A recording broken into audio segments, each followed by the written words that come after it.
জিরে দেবো, যেন ভালো করে আমি নামিয়ে দেবো। সবজিটা মতন কমপ্লিট রান্না হয়ে যাবে। দেখেন আমাদের সবজিটা দেখেন ভালো হয়েছে। আমি সবজিটা নামিয়ে নেবো। আমার সবজিগুলো রান্না হয়ে গেছে। তারপরে আমি বলতে চাইছি আমাদের ভিডিওটা যদি পছন্দ হয় বন্ধুরা আপনারা লাইক কমেন্ট দুটোই করেন। আজকের জন্য এইটুকুই শেষ। আল্লাহ হাফেজ। আজকে আমরা এই রসুন দিয়ে বুট রান্না করবো। বুটগুলো আমরা ডিম দিয়ে রান্না করবো। আপনারা পুরো ভিডিওটা দেখেন বন্ধুরা, দেখলে অবশ্যই পছন্দ হবে আপনাদের। আমি এই বুট দিয়ে ডিম দিয়ে রান্না করবো।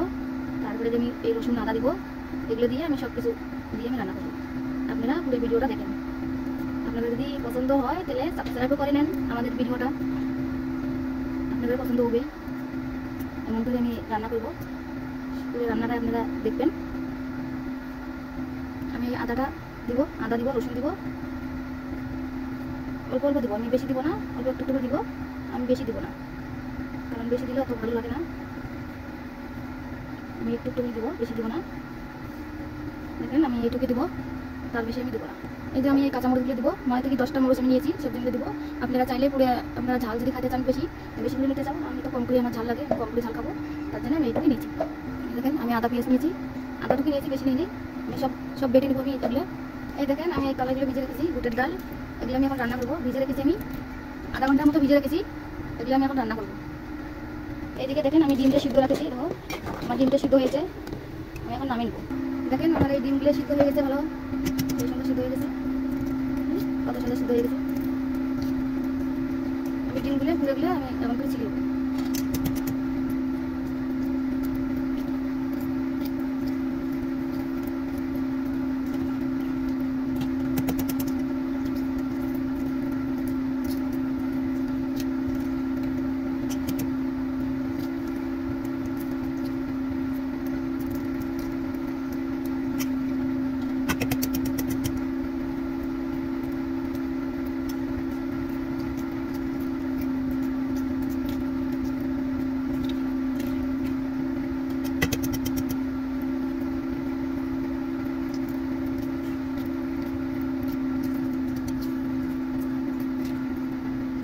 সব ডিম ছিল শেষ, দেখেন সবগুলো ডিম ছিল শেষ।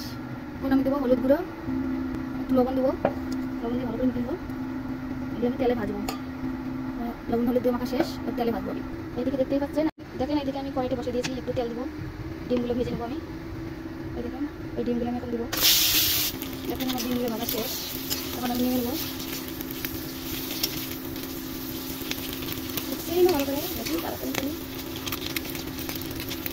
এদিকে আমার ডিম নামা শেষ, আমি জিরে 5 মিনিট কালাইন দেবো, পেঁয়াজটা দেবো, ভালো করে নাড়াচাড়া করবো। পেঁয়াজটা আমার হয়ে গেছে, আমার যখন হলুদ বাটা হলুদ পেঁয়াজ বাটে হয়ে গেছে, এটা পেঁয়াজ তুলে দিলাম, ভালো করে নাড়াচাড়া করবো। নাড়াচাড়া করার পরে আমি কড়াইতে দিয়ে দেবো, এবং আমি কড়াইতে দিয়ে রেখেছি, দিয়ে দিলাম, নাড়াচাড়া করবো। নাড়াচাড়া করার পরে আমি হলুদ লবণ দেবো, হলুদের দেবো, আমাকে একটু লবণ দেবো, মরিচের মধ্যে আমি আগে লবণ দিয়েছি, ভালো করে মিক্স করবো। একটু পানি দিয়ে দেবো,